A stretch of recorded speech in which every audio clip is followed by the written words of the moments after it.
Tuesday's the election, and then the week after that is fall veto session, where state legislators get together and they work to override vetoes from Governor J.B. Pritzker. But of the 469 bills they passed this year into law, zero were vetoed by the governor. So there's nothing to act on there.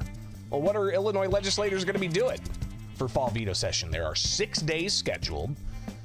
Tuesday, Wednesday, Thursday, the 12th, 13th, and 14th, and the following week, 3 more days on Tuesday, Wednesday, Thursday. So we'll be here in Springfield bringing you the latest committee hearings they'll have on issues, but what exactly could come up if there's no vetoes to override?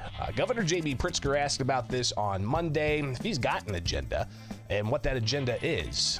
Lots of agenda, not necessarily for the veto session. So no doubt going into the new year and the new session, whether it's lame duck or the regular session, we'll have a lot of discussions. And of course, I'll introduce my budget and a State of the State address in February.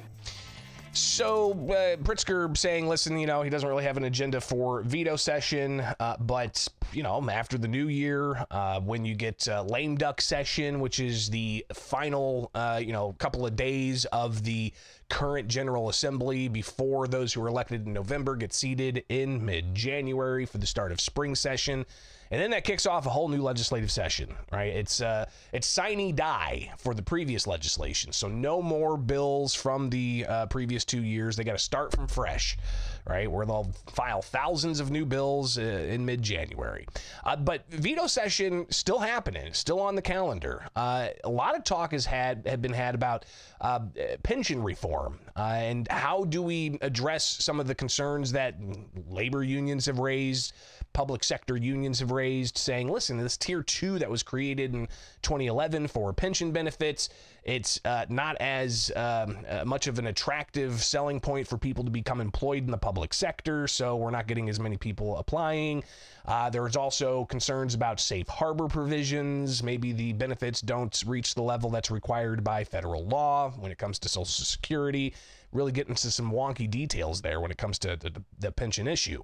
But bottom line is, Illinois' pensions are a mess, and they've been trying to see, 2011 we had the tier 2 pensions. Is that helping fix the problem?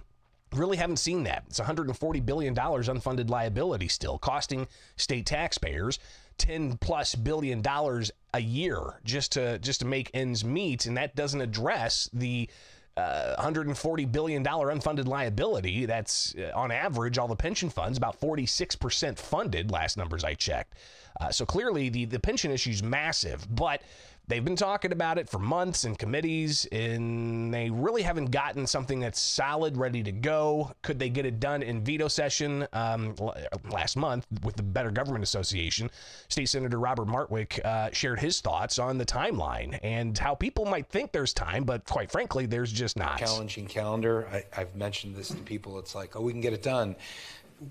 There's an election in November. Okay, so after the election, we'll know, then we'll be at veto, and you can't really do it while you're there. So we'll get past veto, and then we'll start working on it. Oh, wait, that next week is Thanksgiving, and then it's Thanksgiving to Christmas, and we could work on it after Christmas before New Year's, but we're supposed to be back in lame duck in early January. So there's not a lot of time, less time than even the calendar would show. But again, I think there is a sense of urgency amongst the General Assembly that we need to get something done. I myself, as I stated, I'll just say it again, I prefer the comprehensive. I know we're running out of time, and I said I was going to do this, so I'm going to do it now. I'm going to point out the 800-pound gorilla in the room, and that is, as bad as the system might be as we talk about it in the state system, the city of Chicago is exponentially worse, literally on the edge of insolvency. And if we don't do something with the city of Chicago, as Chicago goes, so will go the state. We all sit here in the room, but if Chicago enters fiscal insolvency in the city of Chicago, because our pension systems, they're at near bankrupt levels. Right. I think we need to be looking at that as part of the solution. I don't know how you leave them hanging out there undressed. State Senator Robert Martwick laying out that there's a significant problem with the state pension system, but there's even more of a problem on the verge of bankruptcy for Chicago's pension system. So if the Chicago goes, so goes the state. So we'll be watching that closely, but don't expect anything during fall veto session as far as legislation passing. They may talk about it some more, but not sure what's going to happen there. Republicans have their own agenda they're looking for. Several weeks ago, State Senator Chapin Rose held a news conference with other Republicans about the numbers that Immigration Customs Enforcement had available and Border Patrol had available about the number of violent criminal illegal aliens coming into the United States, and of hundreds of thousands that have a criminal record ranging from DUIs all the way up to murder. I think it was about 13,000 plus who are convicted of murder or charged with murder in another country. Then you just start talking about the possible terrorist elements that are involved in coming across the border. And one thing that Chapin Rose said was those numbers don't really give us an indication as to which states these individuals are in. And he shared that he wants to get more information on this so we can see just how much Illinois is impacted by criminal illegal aliens and what to do about it. Look, folks, facts should be informing policy. We need that data. We need to know exactly here in Illinois, where this is occurring, what is occurring, how big is it occurring. Again, I think we can all argue that when you put over $1 billion in freebies out there for non-citizens to come to Illinois, it acts as a homing beacon. It's a welcome mat. Come one, come all. And so I would suspect Illinois is probably at a higher proportionality than the rest of the country. But at the end of the day, we need that information, and that's what we're trying to get here today, so we can come back in the veto and in the spring session with additional legislation that's informed by the facts. And right now, I am literally appalled at the letter that was sent by immigration to the U.S. Congress, because, frankly, this is what all of us has been saying all along. So, again, that's Senator Rose sharing his thoughts about the immigration picture and where we're at in that space to get some more information heading into fall veto session.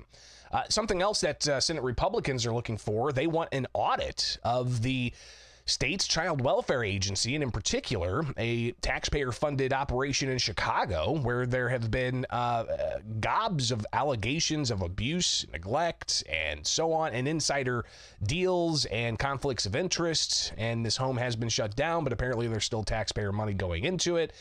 So Senate Minority Leader John Curran, he called a news conference several weeks ago saying that they're going to call for an audit, an independent audit of this particular operation being paid for by tax dollars. Well, during veto session is when we will actually move the resolution at the audit commission to move forward with this investigation. That's the next time we anticipate they will meet. I think it's very important that we get a full, robust investigation of all the facts and allegations around this situation. And then from there, I think it would be incumbent upon us as both the executive branch, DCFS, and the legislature to act. So Curran wants that to happen during veto session with the Legislative Audit Commission meeting at some point. I looked at the Legislative Audit Commission's schedule. They didn't have anything scheduled quite yet, but again, fall veto session is 3 days the week after election, and then the following week 3 more days. So big agenda items from some. Don't expect pensions, but I think what you will expect to see is some, kind of cleanup things if legislators do ultimately pass laws to address things. One of them being oversight of the film tax credit in Illinois. Here is, I believe, Peter Hawley is his name, with the Illinois Film Office, talking to the Joint Committee on Administrative Rules earlier in October. At this point, for some context here, a year ago approximately, we saw some potential bad actors taking advantage of the program. So we put this rule in place. Our included caps on above-the-line salary and caps to related party transactions. through discussions with the committee and other interested parties, the caps now seem to be removed from this, and that's where we stand as of this minute. As I mentioned earlier, I'd be happy to work with you on that. I think I mentioned to the governor's office, if you are prepared to file language, I will help you get that together for veto session. So I look forward to working with you all on that. Okay. Thank you, Senator. And that was State Senator Christina Castro, Democrat from Elgin, talking about how they'll work on some language to shore that issue up. So, yeah, a little bit in the weeds, minutia, but it's important, involving tax credits. But when it comes to big substantive issues, again, no vetoes to override. So the week after the election, will it be busy or will it be quiet? We'll be on the ground to watch all that for you, to let you know how your state is spending your tax dollars. Get the headlines at thecentersquare.com, where you can wake up every morning with a newsletter of the headlines you need to know. Wake up with us here with America's Talking Network to get the latest video show, and then also get the podcast anywhere you get podcasts. Just search Illinois in Focus.